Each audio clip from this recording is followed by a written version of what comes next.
YCP మాజీ MLA Mustafa తనయుడు బషీర్పై kidnap case నమోదు చేశారు. ఏలూరుకి చెందిన పొగాకు వ్యాపారి కిడ్నాప్ కేసులో బషీర్ పాత్ర ఉన్నట్లు ఎస్పీ జిందాల్ తెలిపారు. నిన్న రాత్రి పొగాకు వ్యాపారస్తుని మాజీ ఎమ్మెల్యే తనయుడితో పాటు 5గురు కలిసి కిడ్నాప్ చేసినట్లు నిర్ధారణ తెలిపారు. ఈ మేరకు నిన్న రాత్రి ఈ సంఘటనకు సంబంధించి విచారణ చేపట్టి 5గురిని అదుపులోకి తీసుకున్నామని పోలీసులు తెలిపారు. ఇదే అంశానికి సంబంధించి మరింత సమాచారం మా కరెస్పాండెంట్ రవికృష్ణ అందిస్తారు. రవికృష్ణ, అంటే రవి కొయ్యలగూడానికి సంబంధించినటువంటి పొగాకు వ్యాపారి సూర్యచంద్రరావు అతని తనయుడిని ఈ మాజీ ఎమ్మెల్యే వైసీపీకి పార్టీకి సంబంధించిన ఎమ్మెల్యే అయినటువంటి ముస్తఫా కుమారుడు అయినటువంటి బషీర్ కిడ్నాప్ చేశాడు అనే ఒక కిడ్నాప్ కేసు అయితే నమోదైంది. దీనికి ప్రధాన కారణం ఏంటంటే ఈ ముస్తఫా పొగాకు వ్యాపారి, అదేవిధంగా కూడా సూర్యచంద్రరావు అనే అతను కూడా పొగాకు వ్యాపారి. వీళ్ళ ఇద్దరి మధ్య కూడా ఎంతో కాలంగా లావాదేవీలు జరుగుతున్నటువంటి పరిస్థితులు అయితే ఉన్నాయి. అయితే గతంలో ఒక 93 లక్షల రూపాయలు ఈ పొగాకు వ్యాపారి అయినటువంటి సూర్యచంద్రరావుకి ఇవ్వటం జరిగింది. దానికి సంబంధించి సరుకుని అడిగినటువంటి పరిస్థితుల్లో ఆ సరుకుకు సంబంధించి 60 లక్షల రూపాయలకు సంబంధించిన సరుకు ఇవ్వటం జరిగింది. మిగతా అమౌంట్ ఏదైతే ఉందో ఆ అమౌంట్కి సంబంధించి సరుకు అడిగినటువంటి పరిస్థితుల్లో పొగాకు ధరలు పెరిగినాయి కనుక పెరిగిన ధరలకి ఆ రేట్లోనే ఇస్తామని చెప్పడం జరిగింది. అలా కాదు, పాత రేటుకే ఇవ్వాలని అడిగినటువంటి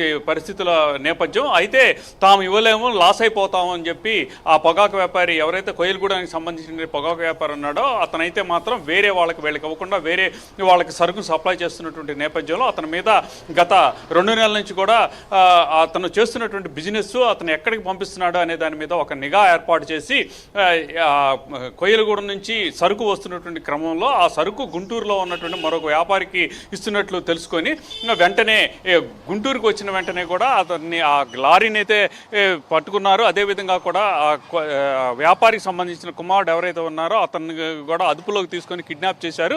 వీళ్ళు అందరినీ కూడా లారీతో పాటు ఈ ముస్తఫాకి సంబంధించినటువంటి గోడౌన్ ఏదైతే ఉందో ఆ గోడౌన్కి తీసుకెళ్లి వాళ్ళని బంధించేసి ఆ సరుకునైతే తీసుకున్నటువంటి పరిస్థితుల నేపథ్యం. ఇది తెలిసిన వెంటనే ఆ కిడ్నాప్ అయినటువంటి వ్యాపారి కుమారుడు ఎవరైతే ఉన్నారో ఆయన అయితే మాత్రం ఈ మొబైల్లో మెసేజ్ తన తండ్రికి పెట్టడం, తండ్రి దాని వెంటనే పోలీసులకి, న్యూజివీడ్ పోలీసులకి ఫార్వర్డ్ చేశారు.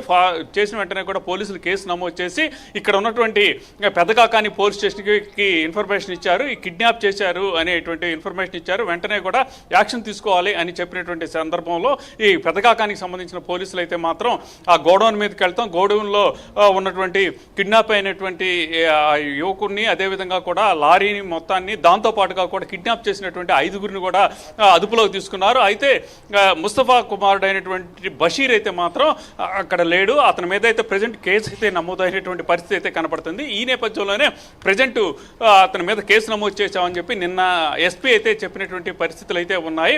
ప్రజెంట్ అయితే న్యూజివీడ్ పోలీసులు అయితే ఈ కేసుని ఫాలోఅప్ చేస్తున్నారు. ఈ కేసుకు సంబంధించి ముస్తఫా కుమారుడు అయినటువంటి బషీర్నే ప్రథమ ముద్దాయిగా కూడా పేర్కొంటున్నటువంటి పరిస్థితి. అయితే ముస్తఫా మీద అయితే మాత్రం ఇంతవరకు కూడా ఎటువంటి కేసు నమోదు చేయలేదు. అయితే ఇక్కడ ఉన్నటువంటి పోలీసులు ముస్తఫాని కలిసేందుకు వెళ్ళినట్టు సందర్భంలో ముస్తఫా లేనట్లుగా తెలిసింది. ప్రజెంట్ బషీర్ కోసం అయితే మాత్రం పోలీసులు పెద్ద ఎత్తున గాలింపు చేస్తున్నారు. అతను హైదరాబాద్లో ఉన్నట్టు ఇన్ఫర్మేషన్ వచ్చినటువంటి నేపథ్యంలో అతన్ని పట్టుకునేందుకు మాత్రం హైదరాబాద్కి ప్రత్యేక టీంలు వెళ్ళినట్టుగా కూడా మనకి అందుతున్నటువంటి సమాచారం. Right, thank you Ravikrishna.